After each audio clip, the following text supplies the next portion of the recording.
नमस्कार बच्चों, इस YouTube चैनल पर राजेश सर आपका स्वागत करते हैं। बच्चों, agriculture chemistry class 12 board exam 2023 का थर्ड मॉडल पेपर आपके सामने है। बच्चों, बहुत ही इंपॉर्टेंट क्वेश्चन है। इसमें 4 खंडों में बना हुआ पेपर है, जो कि बोर्ड एग्जाम में आएगा वैसा ही पेपर आपके लिए बनाया गया। इंपॉर्टेंट क्वेश्चन है, इसके आप प्रैक्टिस कीजिए। इसके सॉल्व पेपर जो जल्द ही आपको अपलोड कर दिए जाएंगे। इंपॉर्टेंट क्वेश्चन बच्चों, वस्तुनिष्ठ प्रश्न। पहला इसमें जो प्रश्न है, 20 स्तर में निक्षालित होकर जमा होने वाले अवयव हैं। मृत्तिका, लोहे के ऑक्साइड, एल्यूमिनियम के ऑक्साइड या उपरोक्त सभी। अगला जो प्रश्न है, कवक हेतु उपयुक्त पीएच है, यानी कवक के लिए उपयुक्त पीएच मान कितना होता है? 4 से 5, 6 से 8, 7 से 7.5 या उपरोक्त में से कोई नहीं। अगला जो प्रश्न है, खनिज पदार्थ में जीवांश पदार्थ की मात्रा होती है 0.5 से 10%, 1 से 5%, 0.1 से 0.5% या 0.1 से 5%। अगला प्रश्न, क्षारीय मृदाओं में कौन से आयन की प्रधानता होती है? Sodium Na+ ion, calcium ion, H+ ion या इनमें से कोई नहीं। बहुत ही अच्छे प्रश्न है बच्चों, आपके लिए बनाए गए एग्जाम की दृष्टि से। अगला प्रश्न है, किस अमेरिकन वैज्ञानिक ने लवणीय मृदाओं को वाइट एल्कली सॉइल कहा था? गैद्रोइज ने, टेम्फर्ड ने, हिलमैन ने या हिलगार्ड ने? अगला प्रश्न बच्चों, जड़ के अंदर आयनों का प्रवेश किस विधि द्वारा होता है? बहुत ही अच्छा प्रश्न है। सक्रिय अवशोषण द्वारा, निष्क्रिय अवशोषण द्वारा, ए और बी दोनों के द्वारा या उपरोक्त में से कोई नहीं। अगला प्रश्न है, डीएपी उर्वरक का रासायनिक सूत्र है, इसमें से कौन सा है? CaHPO4 का होल ट्वाइस H2O या NH2CONH2, NH4 का होल ट्वाइस HPO4 या Ca3PO4 का होल ट्वाइस। तो बच्चों, ये आपके सामने इसके सूत्र लिखे हुए हैं, ठीक है। इनमें से जो आंसर आपको आता है उसके आंसर की आप प्रैक्टिस कीजिए कि कौन सा आंसर इसमें सही है। फिर आपको इन पूरे पेपर को सॉल्व करके बताया जाएगा अगले वीडियो में। अगला प्रश्न है, एजोला का उपयोग किस फसल में करते हैं? जौ में, गेहूं में, धान में या मक्का में? दूध के जामन लगाने से पूर्व दूध ठंडा करते हैं कितने डिग्री पर? 10 डिग्री से 15 डिग्री सेंटीग्रेड तक, 20 से 27 डिग्री तक, 30 से 37 तक या 40 से 47 तक। बहुत ही अच्छे प्रश्न थे बच्चों, ऑब्जेक्टिव क्वेश्चन। अगले जो क्वेश्चन है वो है, रिक्त स्थानों की पूर्ति कीजिए। जीवांश पदार्थों के पूर्ण अपघटन के बाद गहरे भूरे रंग का कॉलोइड्स पदार्थ क्या कहलाता है? अगला प्रश्न, वे पदार्थ जो जंतु झिल्ली में से आसानी से विसरित हो जाते हैं क्या कहलाते हैं? ग्रे फ्लैक रोग मृदाओं में अधिक फैलता है, किस प्रकार की मृदाओं में अधिक फैलता है? ये मृदाओं को बताना है, अम्लीय क्षारीय कौन सी होती है उन मृदाओं में। क्रीम सेपरेटर से क्रीम निकालने के लिए दूध का तापक्रम कितना होता है? बहुत ही अच्छे प्रश्न है बच्चों ये। अगला क्वेश्चन है, अति लघुतात्मक टाइप के प्रश्न हैं अब।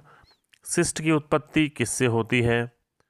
भस्म संतृप्त मृदा किसे कहते हैं? फास्फोजिप्सम में सल्फर तथा कैल्शियम की प्रतिशत मात्राएं कितनी होती हैं? क्रांतिक स्तर किसे कहते हैं? यौगिक उर्वरक किसे कहते हैं? नाइट्रोजन धारी उर्वरक, जैव उर्वरक कौन कौन से हैं? नाम लिखिए, यानी ऐसे जैव उर्वरक जो नाइट्रोजन धारी हो उनके आपको नाम लिखने हैं। अगला प्रश्न है, फास्फोरस को घुलनशील अवस्था में बदलने वाले सूक्ष्म जीव बैक्टीरिया तथा कवक की दो प्रजातियों के नाम बताइए। दूध का आपेक्षिक घनत्व ज्ञात करने का सूत्र लिखिए। तो बच्चों, ये सेक्शन ए के क्वेश्चन थे। अब अपन सेक्शन बी की बात करेंगे। मृदा निर्माण क्या है? लेटराइजेशन और पेडोटर्बेशन किसे कहते हैं? इनकी आपको परिभाषा लिखनी है। आग्नेय चट्टानें किसे कहते हैं? ग्रेनाइट तथा बेसाल्ट को समझाइए। आयन विनिमय के कोई 3 महत्व लिखिए। विनिमय आयनों के प्रकार को समझाइए। गंधक का अम्ल क्या है? इसका उपयोग सीमित रूप में क्यों किया जाता है? विद्युत चालकता के आधार पर सिंचाई जल का वर्गीकरण कीजिए। अगला जो प्रश्न है, मृदा में निरंतर यूरिया उर्वरक के उपयोग से क्या प्रभाव पड़ता है?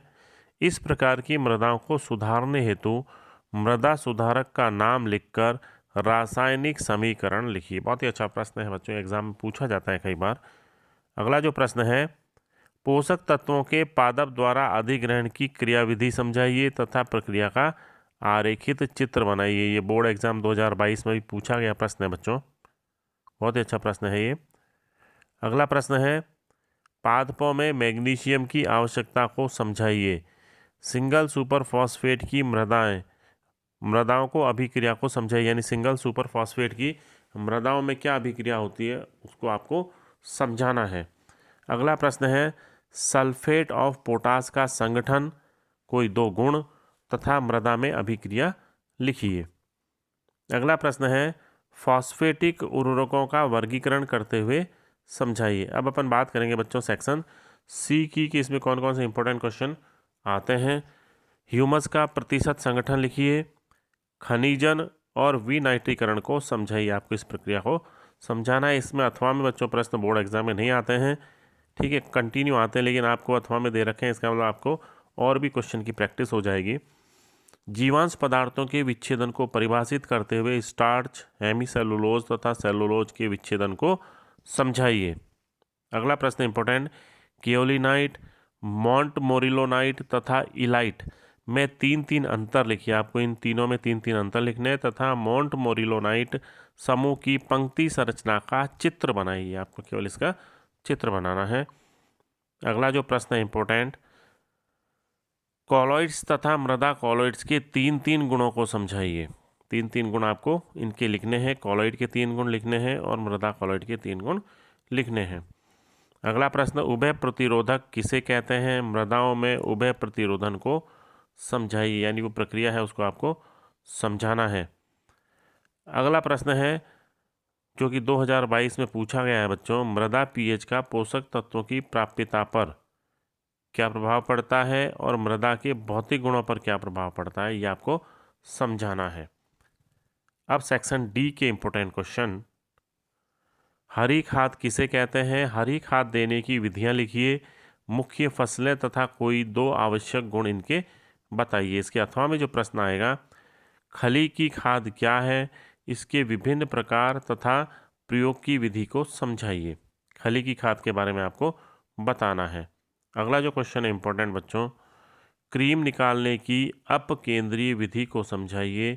क्रीम सेपरेटर की बनावट को समझाते हुए बाउल के विभिन्न भागों का चित्र बनाइए। बाउल जो है उसके आपको केवल चित्र बनाने हैं। इसके अथवा में जो प्रश्न है, दुग्धशाला के बर्तनों तथा यंत्रों की सफाई किस प्रकार की जाती है, समझाइए।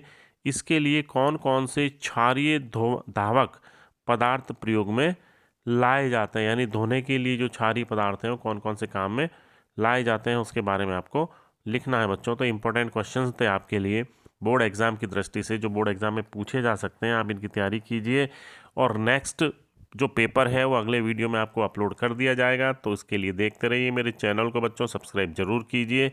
धन्यवाद।